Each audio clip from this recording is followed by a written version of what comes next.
Do you want to create smart looking sales invoices in Xero? Well, now you can.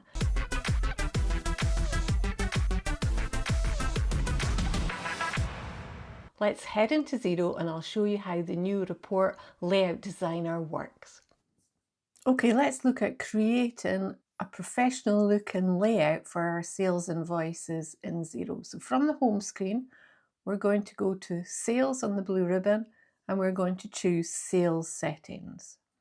Then up at the top, first choice, we're going to go to Invoice Settings. And what we'll find, we already have one template set up. Straight out the box, Xero will give you a template. It will be called Standard. I've already entered my logo in Xero, so my logo appears. If we go to the far right and we go to Options, let's see what we have. So working from the bottom up, we can remove our logo if we didn't want it, or we can change the logo here. Xero also has a fallback theme, and this is to do with how you previously designed your invoices, and also if you're creating a layout that's not for an invoice, you need to use what they call the fallback theme. But we can ignore that here because where we're going to is to preview and to edit our invoice theme. And the really good thing about this is it's very visual. You can see as you make changes exactly what's going to happen. So we have an example of what our invoice is going to look like on the right hand side. If it's taking up too much space, we could reduce the size of it. I'm not going to do that because I want to see it. We can also look at, this is what it will appear like on a desktop. How will it look if you send to somebody and they receive it on a mobile? So you can always go to look at that as well. Right, so we're going back to the desktop. We're going to keep it at 100% and we're going to move over to the left. This theme, we're just going to call it Standard. That's fine. As I say, it's extremely visual. So when we go to business details, what do we want to include? So let's look at this section here. Do we want to include postal address? This is our postal address and it's here. If you had two different addresses and you had separate postal and physical, if you preferred physical, you would change it. When I do that, it doesn't make any difference because mine are the same. Also, you have an option to have no address. I don't know why you would do that, but if you choose none, watch what happens. This is what the invoice will look like if I make that choice. So straight away, you've got a visual representation of what it's going to look like. So we're going to go back to postal address. And then we have an option if we need to add anything else. I'm just going to put things in here so you can see what it looks like. So whatever you fill in there, you can see where it's going to appear on your invoice. Right, scrolling down, let's go to business details, and it's this section here that we're referring to. CRN, company registration number. This is our company number, SC, we're in Scotland, 123456. Here it is on the invoice. Do you want to include it? So toggle it off or on, and you can see exactly what it looks like. Do you want your VAT number on your invoice off or on? I obviously don't have an email or phone number in my business details, otherwise they would appear on the screen. But again, the options are to toggle that off or on. If you didn't have it and you wanted to set it up, you can go straight to, if your VAT number wasn't in there, you could go straight to financial settings. If your email or phone, you wanted to add them straight to organization details from here. Okay, so scrolling down, click the drop down. What do we want shown for customer details? Okay, so this is the customer details over in the left. Attention to, do we want to include that? Yes or no? So we'll turn it off, see exactly what it looks like.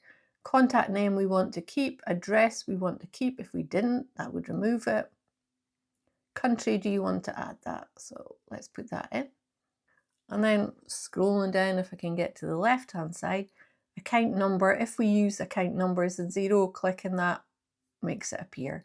Here is the account number for Sarah Daly. We'll remove it. Do you want to show your customer's VAT number? Yes or no. Do you want to show your customer's email, which is here? Yes or no. So you can see right away what your invoice is going to look like as soon as you make a change. Phone number we'll remove. Okay, now let's go to brand and styling. We can see our logo's already there. If we don't want the logo, we can delete it.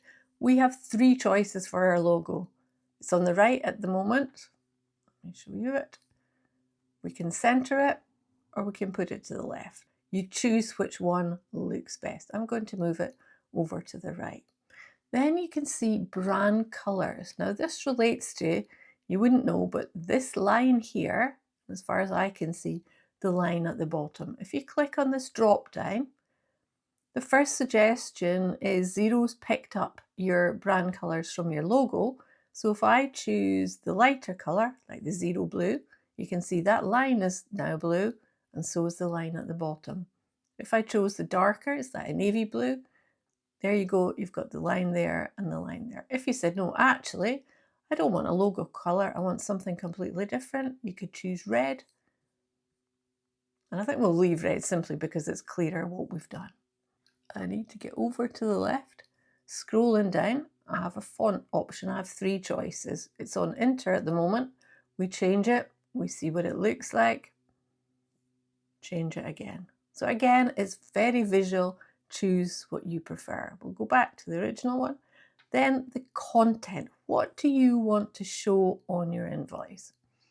So when we look at this section, there's 2 items that will always be there. The description, which is here, and the amount, which is over here. So whatever you do, the description and the amount will remain. So if we removed everything else,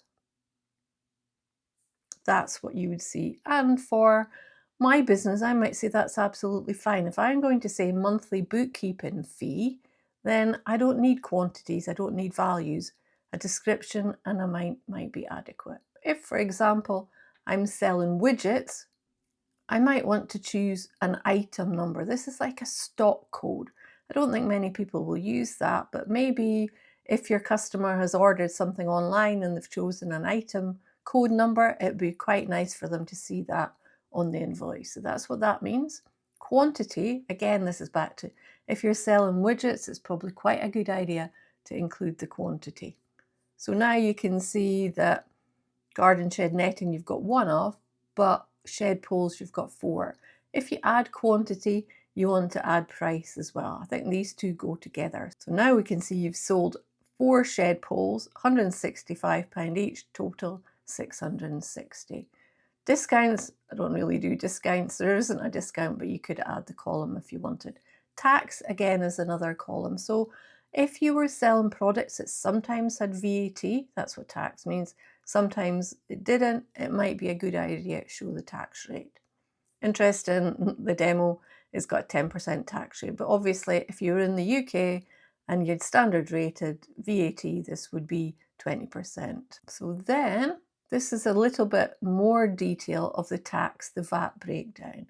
Tick the options and see what changes. So we've got 10% VAT on a line, combined to 1 line total. So it's now removed the 10%. But let me put the tax back so that we know there's 10% in all of these. If we select this one, the 10% doesn't show.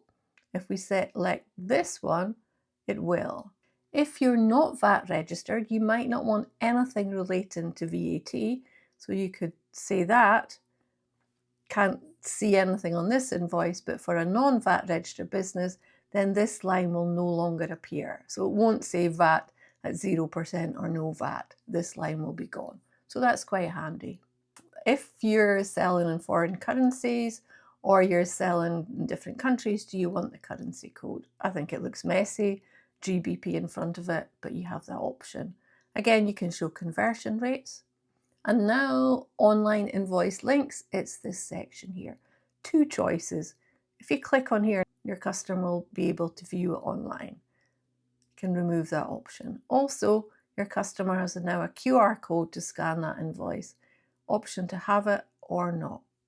Now we go to the payment option. If your customers are paying you by card, you can choose credit and debit card payments. If they're paying you into the bank, you can put, say, please pay to my bank account, sort code, you get the idea, whatever you need to put. So you can see where the payment advice has gone, additional notes, any additional notes appear here. Finally, we get to advanced. I'm not going to call this advanced, I'm actually going to call this afterthought. This was added by Xero after they had done the original new design for these layouts. So first of all, go back to the top. Xero defaults to calling it a tax invoice. Now, if anybody's followed me from it for any length of time and they were familiar with the previous layout for invoices, they would know that I would always change this and I would change it to sales invoice. So now, if that's what I want, I have to put it through as an advanced option as sales invoice. And that's what I'm going to do, and that's what I would recommend other people to do as well. Two final advanced options or afterthoughts. Where do you want the layout of your address? So the address is here. If you were sending it in the post and you were using a window envelope, you could choose to move it. I don't think many people will need that, but that option is there. We'll go to the default. Once we're happy with our theme, take a look through it. Does it look like how we want it to be? We can go to Save Theme. Remember, you can come back at a later date and change it, especially once you've issued a sales invoice. You also have the option to select a new branding theme, standard, give it a name, and you can have another theme that's different to what you've got before. Let's just save it. So now we have new theme and standard theme. If we want to move them around, we can say standard theme is the one I'm going to use most. I will pull it to the top. And that is your sales invoice layouts in Xero. Thanks for watching. Until next time, until the next video, happy Xeroing.